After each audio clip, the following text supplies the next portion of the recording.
என் பேர் மேனகா தேவி. நான் மேலூர் தான். எங்க அப்பா பேரு பாண்டி. அவங்க வந்து கோழி கடையில வேலை பார்க்குறாங்க. அம்மா வசந்தி. அவங்க வீட்ல தான் எங்கள பார்த்துட்ருக்குறாங்க. நாங்க 6 பொண்ணுங்க. 12த் படிச்சு முடிச்சதுக்கப்புறம் வீட்டு மாடியிலேருந்து கீழ விழுந்துட்டேன். இப்போ அடிபட்டு எனக்கு 10 வருஷத்துக்கு மேல ஆச்சு. ஒரு 3 வருஷமா நான் வீட்ட விட்டு வெளியில எங்கேயும் போல. எனக்கு ஒரு பயமாயிட்டு, எப்படி போறது, வைக்கிறதுன்னு தெரியாம. அதுக்கப்புறம் நானா ஒரு உற்சாகத்தை, ஒரு தன்னம்பிக்கைய கொண்டு வந்துட்டு, பக்கத்துல இருக்க ஒரு காலேஜ்ல சேர்ந்து பிஎஸ்சி முடிச்சேன். நம்ம படிச்சுட்டு வீட்ல தான் இருந்தேன். வெளியில போகும்போது பேசிக் ஸ்கில் எங்கனாலும் கேட்க ஆரம்பிச்சுட்டாங்க.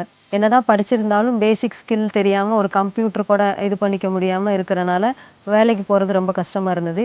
இப்போ வெற்றி நிச்சயம் திட்டத்து மூலமா இங்க எனக்கு பேசிக் ஸ்கில் கத்துக் குடுக்குறாங்க. வேர்ஹவுஸ் பேக்கேஜ் பத்தியும், நார்மலா கம்ப்யூட்டர் சிஸ்டம் எப்படி ஆப்பரேட் பண்றத பத்தி எனக்கு சொல்லிக் குடுத்துட்டு இருக்கிறாங்க. இப்ப இந்த கோர்ஸ் வெளியில படிக்கிறதுக்கு மினிமம் 10,000 கிட்ட ஆகும். என்னோட ஃபேமிலி சப்போர்ட்டும், பேக்ரவுண்டும் அந்த அளவுக்கு பெருசா இல்ல. கவர்மெண்ட்டே இப்படி ஒரு ஒரு இத எங்களுக்காக ரெடி பண்ணி குடுத்துருக்காங்க.